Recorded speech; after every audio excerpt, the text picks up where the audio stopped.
So the Los Angeles Clippers, since we've last talked about them, have definitely looked better than they did in their initial 5 games, especially that one game where James Harden was like a negative 28 and the whole team just looked awful the moment that he got on the floor. But since then, they haven't been amazing. And definitely a concerning game happened versus the Denver Nuggets the other day, where they gave up 35 points and 13 assists to Reggie Jackson and 21 points and 13 rebounds to DeAndre Jordan.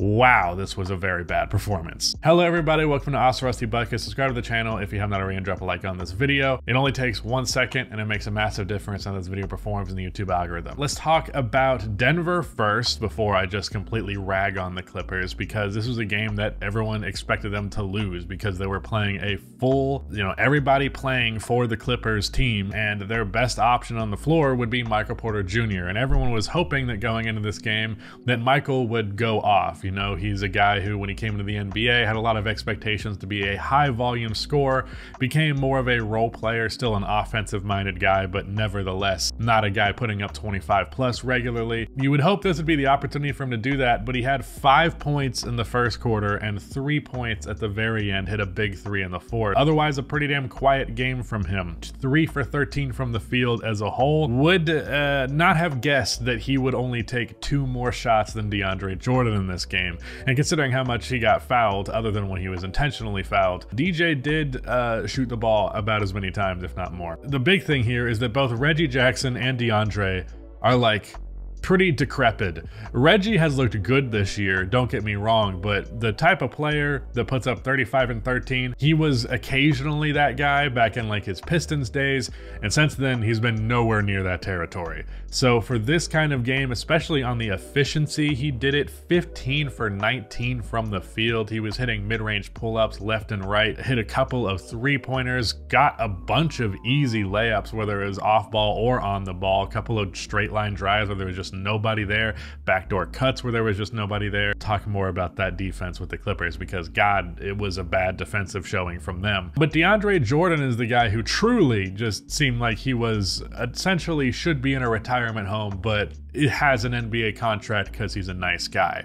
Now, I always felt that was a little bit overblown, because when DJ would get in the game, he would at the bare minimum do DeAndre Jordan things, just significantly worse than he did in his peak, obviously. He caught a lot of alley-oops in this game. It's just not the same as him catching an alley-oop in Lob City, because back then he was still super athletic and you could throw the ball vaguely around the rim and he would find it. Now, that pass has to be pretty on the money. Luckily for him, Reggie Jackson had a lot of experience playing with Andre Drummond in Detroit, and he was mainly a lob option out of the pick and roll. Good at throwing lobs, and he threw quite a few to DJ in this one. But as good as Reggie Jackson's playmaking was, another thing about how DJ played that stood out quite a bit was his playmaking. He had 5 assists in this game. A couple of them were on basically the same play, and again, just bad defense from the Clippers. I feel like 3 of them were he was in the mid post and suddenly no one was protecting the basket, and a wing. I think it was Justin Holiday once,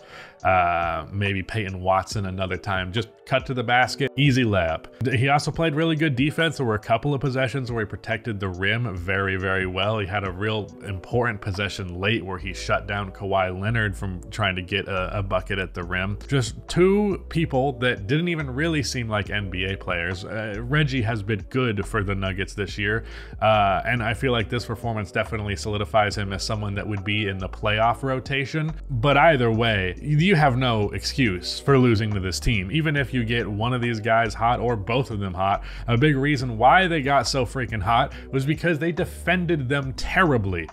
Both of them got really easy buckets to start the game, and from there they got into a real good rhythm. They got some confidence, and they were able to make a little bit more difficult plays as a result of that confidence. But you let them have it a little bit too early, and it seemed as though they were going to put it away in the third quarter, like, okay, we're done messing around, we're going to take this thing over. But then they just fell apart on both ends of the floor to open the fourth quarter. Overall, offensively, I would say not a terrible display here from the Clippers. The one outlier there, of course, is Paul George, who had 6 points on 2 for 13 shooting. I don't know what it is with Paul. I don't think he's having a particularly bad year, but I do know that every single time I watch the Clippers, other than that one game that James Harden, the negative 28 game I'm referring to, other than that game, Paul George has been bad in every game that I have tuned into for the Clippers. This one was especially bad. However, the one player that really stands out as a negative to me in this one, though I will give him this, his perimeter defenders failing him was definitely a huge part. Zubats, not good, man. Don't get me wrong, he was great on offense. He actually finished the game with 23 and 14, but he was getting cooked by DeAndre Jordan quite a bit. Okay, quite a bit.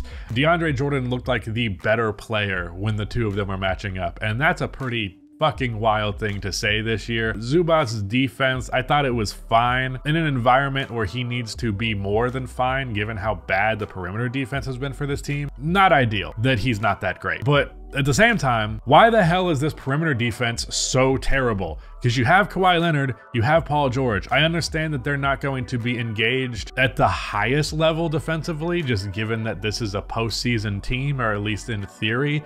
But at the same time, it's no excuse to be as terrible as they were. I truly didn't see Kawhi or Paul George lock up a single fucking possession this game.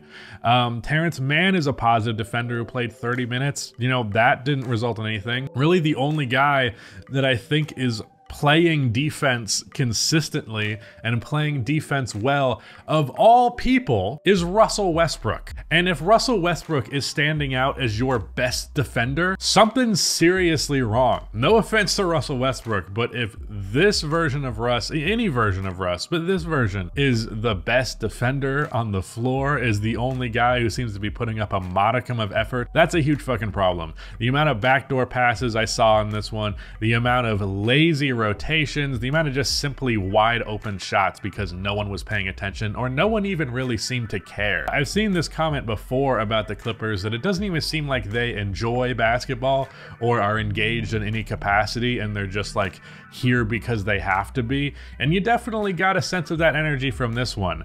And at this point, I believe they have a below 500 record, and you can't be sitting here playing like you're just some fucking postseason team so you get to slack all the time if you're not even going to make the fucking postseason because you keep doing this. The margin for error is much less large than it used to be beforehand, and yet they're acting like they already have a guaranteed seed in the conference, especially in this Western Conference.